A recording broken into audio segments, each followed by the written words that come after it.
Hi, and welcome to the tutorial, how to make a web browser in under 5 minutes. My name is Mike Kitterman, and I will be your guide through that tutorial. Let's go ahead and get started right away. Let's open up our Visual Studio by Microsoft and go up to the toolbar and click on the File option. The first option available, New Project. We'll click on that. And under our templates, we have several different programming languages we can use. In this case, we're going to go ahead and use Visual Basic. And instead of a web application or Silverlight application, we're going to go ahead and create a Windows application. We can give it any name we want for our Windows form application. And we're going to go ahead and call it, how about Web Looker? And we're going to go ahead and press OK, and the IDE is going to go ahead and create a whole new project for us, as well as a new form.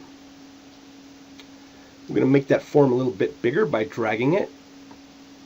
And let's go ahead, open up our toolbar. We're going to click on this little tack, and it's going to keep our toolbar open because we might want a few items.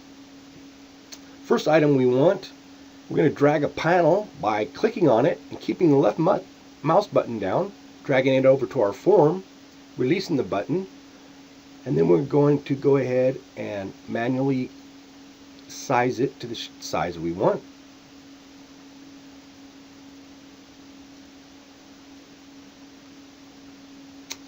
Okay, now we've got our panel. And let's change the background color by going to our Properties window. We want to distinguish it from the form itself, so let's go ahead and change it to a different color. Maybe this olive green or yellow. That's even better. And we need another control for our form that we're going to put on our panel. We're going to need a text box. So let's go over and drag a text box onto it. Pretty simple. We'll go ahead and resize that text box so we can add a little bit more to it.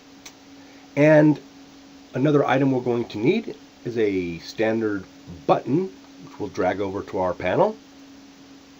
And let's go ahead and change the text displayed on that button to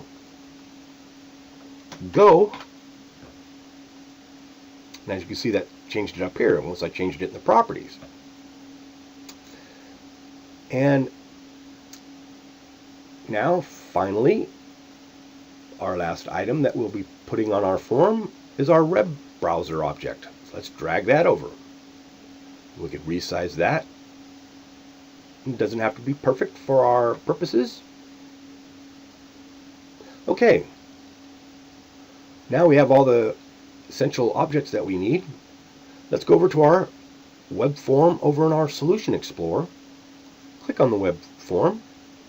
Click on this arrow here and it'll bring up our subform, which is our code behind. This is where we'll be doing our source code programming. So let's go ahead and start with a method. So we type sub, and we'll call this method browse2. And in this method, we're going to have a string passed to it. So we use the byval type, and let's just type any old variable name, address, as string. Okay, so our method is going to accept a string that will be passed on to it. Now, let's go ahead and go back to our form. And we're going to need some code behind the Go button, because that's what's going to trigger our event. So in the button click, which it automatically brings all the code up for it, we just need to fill it in. We're simply going to say browse to, which is the name of our method that we created above here, and we got to pass it a string. So what string are we going to use?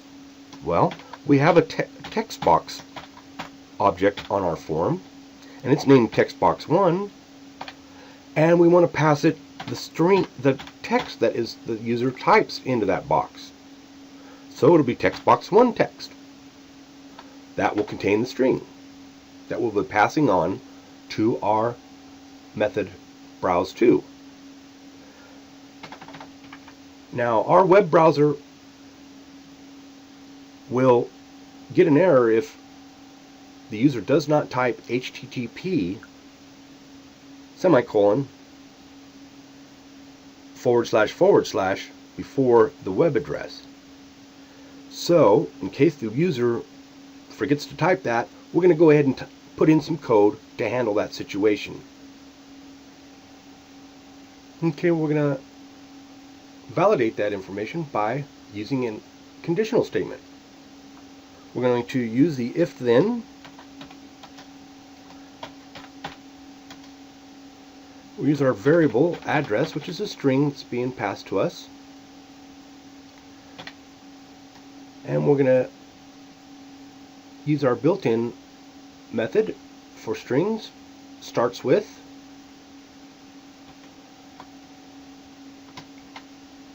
HTTP : / close our quotes, close our paren, then now we're going to add HTTP, etc., to the beginning of our string. How do we do that?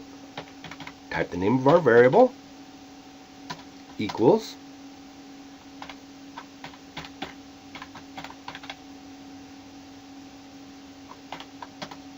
use the operator AND to join the two strings, and simply type our address, our variable address, which is a string that will join the two strings. We're going to get our web browser object, use the command navigate, or the method navigate. We're going to spell that correctly. And here we can't just type in address. We'll get an error because it's expecting a type of URI. So we're going to type the new keyword URI for the type, and now put our string variable in there.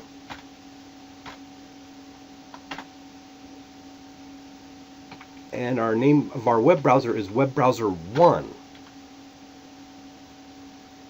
And we still have a misspelling there. Let's correct that. So what we have here is our method for our button click, which is going to simply instantiate the method browse2, and it's going to take the text from our text box and pass it to it. So the text in the text box will be passed up here to our browse2, and we've assigned it the variable address, and we've checked to see if the user did type the HTTP. If they didn't, we're going to go ahead and add it, and our end if is in the wrong spot. Let's bring it up here. So we want to end that block of code a little sooner before we use our navigate method for our web browser object. And we're using the address that we have specified is a new URI. So let's go ahead and run this and see if it works. There were build errors. Let's go ahead and take a look. Something about a line continuation. So let's just clean up our code. It's probably all that's required. Oh, there it is. an unwanted character. So let's try to run it now. Okay, and it's bringing up our web form, which contains our web browser. It doesn't look much like a web browser, but let's go ahead and type in the text box google.com and hit our button go, and voila, it navigated to Google. So if you followed my tutorial, you have just created your first web browser. Congratulations.